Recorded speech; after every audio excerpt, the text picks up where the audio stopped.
Subscribe करें हमारे YouTube channel साधना gold को और पाएं वीडियोस सबसे पहले। बेल आइकन दबाना ना भूलें। कि अंधों के देश में एक आदमी पायलट जा रहा था, प्लेन क्रैश हुआ, गिर गया और वहां सारे अंधे रहते थे। रात्रि में काम करते, दिन में सोते, खिड़की की जगह पे दरवाजे, दरवाजे की जगह पे खिड़की थी। बहुत परेशान हो गया वो। लोगों को बताता सूरज निकला है, लालिमा आई है, फूल खिले हैं, हरे हरे घास है, नीला आकाश। बोले पागल है। अंधों को लगता है ये पागल है। अब वहां से निकलने का कोई मार्ग नहीं मिल रहा था। अब सोचा जिंदगी तो अब मरना यही है। अंधों की एक बेटी जो बचपन में थोड़ी सी दृष्टि उसे मिली थी, वो थोड़ी थोड़ी इसकी बातों को समझ पाती थी। दोनों में प्यार हो गया। दोनों ने सोचा विवाह कर ले, अब यहीं रहना ही है। तो अंधों को पता चला कि बेटी पागल से विवाह कर रही है। वो तो सूरज की बातें करता है, वो तो रोशनी की बातें करता है, वो रंग बिरंगे चीजों की बातें करता है, नीले आकाश की बात करता है, हरे घास की बात करता, नीले समुद्र की बात करता। पागल है। बेटी का विवाह पागल से नहीं कर सकते, उसका इलाज करना पड़ेगा। अंधे के डॉक्टर आए, जांचा, जांचने के बाद चिमटी सामान लेकर आए। जांचने पे पता चला कि ये पागलपन का एक कारण है। इसके नाक के दोनों तरफ गोल गोल मुलायम दो चीजें हैं। अगर इसे निकाल दिया जाए तो ये हम लोगों जैसा अच्छा हो जाएगा। यही इसके पागलपन का कारण है। जैसे ये चिमटा निकाला आंख निकालने के लिए, तो भागा, वो वहां से भागते भागते भाग गया, बच गया। संसार में जो ज्ञानी है, जो परलोक की बातें कर दे, कोई ब्रह्म की बातें कर दे, परमात्मा की बातें कर दे, तो ये अंधे कहते हैं कि पागल हो गया है। ये भगवान की बात करता है, दूसरी दुनिया की बात करता है, ये समाज में जीने लायक नहीं। इसके जो गोल मुलायम मुलायम दो है, ये निकालिए तो हम लोगों के जैसा हो जाएगा, अच्छा हो जाएगा ये। तो अंधों के देश में जी रहे, मुकुर मलिन और नयन विहीना, राम रूप देखहि कि मिलीना। एक जगह तीन व्यक्ति एक जगह खड़े थे और आपस में वार्ता कर रहे थे। एक ने कहा धक्का मारूंगा ये दरवाजा खुल जाएगा। दूसरे ने कहा अरे धक्का मारने की आवश्यकता क्या, चिल्लाऊंगा कोई ना कोई आके खोल देगा। तीसरे ने कहा अरे घंटी बजाऊंगा अभी खुल जाएगा। एक संत उधर से गुजर रहे थे, उन्होंने कहा आप लोग अंधे हो क्या? बोले चश्मा पहने हुए, आपको कैसे पता चला कि हम अंधे हैं? तो संत ने कहा जिस दरवाजे को खोलने की बात कर रहे हो पहले से खुला हुआ है। खुले दरवाजे पे खड़े होके खोलने का इंतजाम है।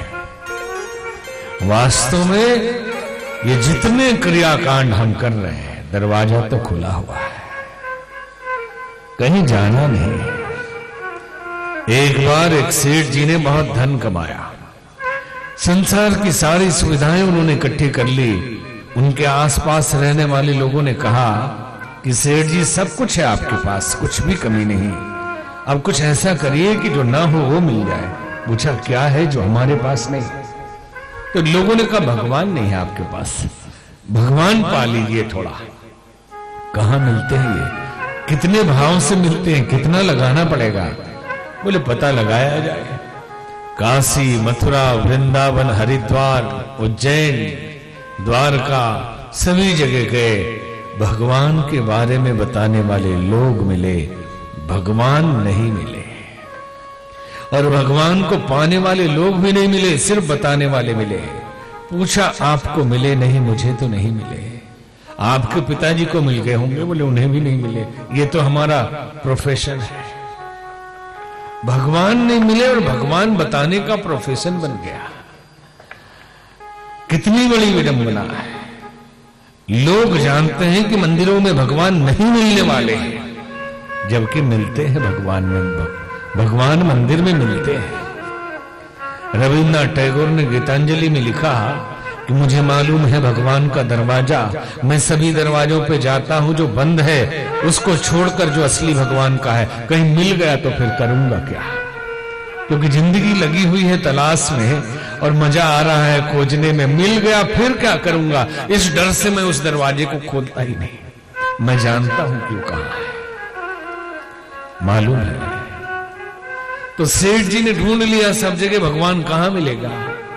किसी ने बोला कलकत्ता चले जाइए, दक्षिणेश्वर में ठाकुर रामकृष्ण परमहंस है, काली माता से बातें करते हैं। चले गए, हेलीकॉप्टर वहीं उतारा। मन में यह भाव था कि भगवान से बात करने वाला कोई बड़ा महंत होगा, सोने चांदी के सिंहासन पर बैठा होगा, बहुत सारे चेले होंगे, प्राइवेसी बहुत होगी, मिल नहीं पाते होंगे, उनसे मिलना बहुत मुश्किल होगा। बगीचे में गया, देखा आधी पकी दाढ़ी, आधी धोती लपेटे, भजन गाते हुए फूल तोड़ रहे। पूछा, ए माली इधर आओ। बोले बताइए हुजूर, रामकृष्ण परमहंस यहाँ रहते हैं। बोले हाँ मैं ही हूँ, बताइए। अच्छा अच्छा तुम ही हो, मैंने तो सोचा था बहुत बड़ा संत होगा कोई। तुम ही हो इसी हालत में? बोले हाँ मैं ही हूँ, आदेश करिए।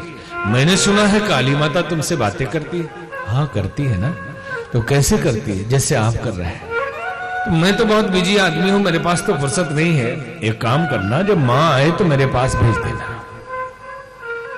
ठाकुर ने कहा अवश्य मैं भेज दूंगा आपके पास, अपना पता दे के जाइए। अपने ऑफिस का पता दे दिया। बोले तो तेरे ऑफिस का पता है, तू कहाँ रहता है? उसने अपने घर का पता दिया। बोले तो तेरे घर का पता है, तेरा अपना पता क्या है? सभी जितने संसारिक पते थे दे दिया। ठाकुर ने कहा तेरा पता नहीं, तू कहाँ है? चरणों में गिरकर वो व्यापारी रोने लगा, कहने लगा ठाकुर मुझे अपना पता मालूम नहीं। और ठाकुर ने कहा कि भगवान को बुलाने के लिए, माता को बुलाने के लिए निमंत्रण देने की जरूरत नहीं पड़ती, उसके लिए बहुत जागरण के गीत गाने की आवश्यकता नहीं होती, बस अपना पता ढूंढ लो, माँ तो वहां पहले से बैठी है। हम ही अपने घर से बाहर भटक रहे हैं, अपने घर तो पहुंच जाए। मुकुर मलिन अरु नयन विहीना, राम रूप देखे कि मिलीना। जहां खोए वही ढूंढो, और हम तो बाहर ढूंढ रहे हैं।